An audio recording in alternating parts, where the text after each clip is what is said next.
Good afternoon, darlings. Today we're exploring one of history's most deliciously scandalous musical tales. Niccolò Paganini, a man so outrageously talented that 19th century audiences genuinely believed he'd struck a bargain with Satan himself. Spoiler alert, the truth is rather more fascinating than fiction, involving genetic lottery tickets, mercury poisoning, and enough melodrama to make a soap opera writer weep with envy. Picture this. It's 1828, Vienna. No Spotify, no recordings. If you wanted music, you had to witness it live. The lights dim, and onto the stage walks this ghoulish figure, impossibly tall, rake-thin, dressed entirely in black, with wild hair and skin so pale he might have been carved from moonlight. He picks up his violin, and what follows can only be described as musical sorcery. Our tale begins in Genoa, 1782, where little Niccolò was born to Antonio Paganini, a failed ship chandler who moonlighted as a mandolin player, rather like being a part-time magician at children's parties. Young Niccolò picked up the mandolin at 5, the violin at 7, and by 12 was performing in churches, reducing grown men to tears. His talent was so extraordinary that teachers kept passing him along like a particularly gifted hot potato. Alessandro Rolla, a renowned violinist, heard the boy play once and essentially said, "Right, well, there's nothing I can teach you. Off you go to someone more qualified." This is rather like Einstein's mathematics teacher referring him to Stephen Hawking, a clear admission that genius operates on its own timetable. By 18, Paganini was first violin for Napoleon's sister, Elisa Bonaparte. Their relationship was, shall we say, rather more intimate than strictly professional. When it ended, she allegedly gifted him a priceless Guarnerius violin. Talk about expensive parting gifts. Most of us are lucky to get our hoodies back. But why did people think he'd sold his soul? Simply put, Paganini could play 12 notes per second, faster than you can count. His hands were so flexible he could span 3 octaves without shifting position. He'd deliberately snap 3 violin strings mid-performance and continue playing increasingly complex pieces on just the G string, rather like preparing a 7-course meal with only a teaspoon. The supernatural rumors began after a Vienna concert where an audience member claimed to see the devil helping Paganini play. Others reported lightning striking his bow during performances. Doppelgangers with horns and hooves were allegedly spotted across Europe. Medieval tradition associated the fiddle with death himself, and Paganini's violent, passionate playing style only reinforced these dark associations. Franz Liszt attended a Paganini concert in Paris, 1832, and was so utterly thunderstruck that he declared, "I shall become the Paganini of the piano." He then proceeded to practice 14 hours daily for years, rather like musical boot camp, but with more carpal tunnel syndrome. Now for the delicious plot twist. Modern medicine has rather spoiled the supernatural fun. Paganini almost certainly suffered from Ehlers-Danlos syndrome, possibly combined with Marfan syndrome, genetic connective tissue disorders that gave him precisely the sort of freakish flexibility that made his playing seem impossible. In 1831, the Parisian physician Francesco Benatti examined Paganini and was astounded by his extraordinary articular mobility.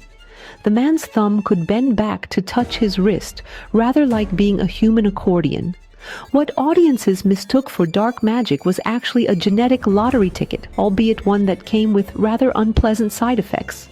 These conditions made him superhuman, but also fragile. The very gifts that made him legendary also caused chronic pain and eventual physical decline. Nature giveth, and nature rather cruelly taketh away. Of course, Paganini didn't help his reputation by living like a proper romantic anti-hero. He was a notorious gambler and womanizer who apparently viewed all of life's pleasures as a particularly enticing buffet. In 1822, doctors diagnosed him with syphilis and prescribed mercury treatment. Yes, actual mercury, because 19th century medicine believed the best cure for one poison was another. This treatment slowly destroyed him. His teeth fell out, his hands developed tremors, his complexion became positively corpse-like. Imagine trying to play violin with mercury-induced shakes. It's rather like performing surgery during an earthquake. Yet somehow he continued creating miracles. Paganini became history's first musical rock star. In 1832 alone, he gave 65 concerts in 30 different cities within 3 months, a schedule that would kill a modern performer, even with private jets and energy drinks. His concerts were theatrical spectacles that revolutionized musical performance. He'd arrive looking like death's personal violinist and proceed to demolish every preconception about what the violin could do. His 24 caprices remain the Mount Everest of violin literature. Pieces so difficult that music students still approach them with the sort of reverence usually reserved for religious relics. When modern violinists attempt to recreate his speed, they're essentially trying to reverse engineer genius. But every Faustian tale requires a downfall. By the 1830s, his health was deteriorating rapidly. He developed tuberculosis, lost his voice to laryngeal paralysis, and his famous flexibility began failing. In a final act of hubris, he invested his fortune in a Parisian casino, which promptly failed. Rather fitting, the man who'd supposedly gambled his soul lost his earthly fortune in an actual gamble. He died in Nice, 1840, age 57. When a priest came to administer last rites, Paganini, convinced he wasn't dying, sent him away. He died a week later without the sacrament, giving the Catholic Church perfect justification to deny him burial in consecrated ground. What followed was perhaps the most bizarre posthumous tour in musical history. His body spent time in a cellar, an abandoned leper house, and an olive oil factory before finally receiving proper burial 36 years later. Even in death, our virtuoso couldn't escape the drama. Here's the exquisite irony. Paganini didn't need to sell his soul to the devil. Nature had already equipped him with everything necessary. His genetic conditions, which could have been debilitating, became his superpowers.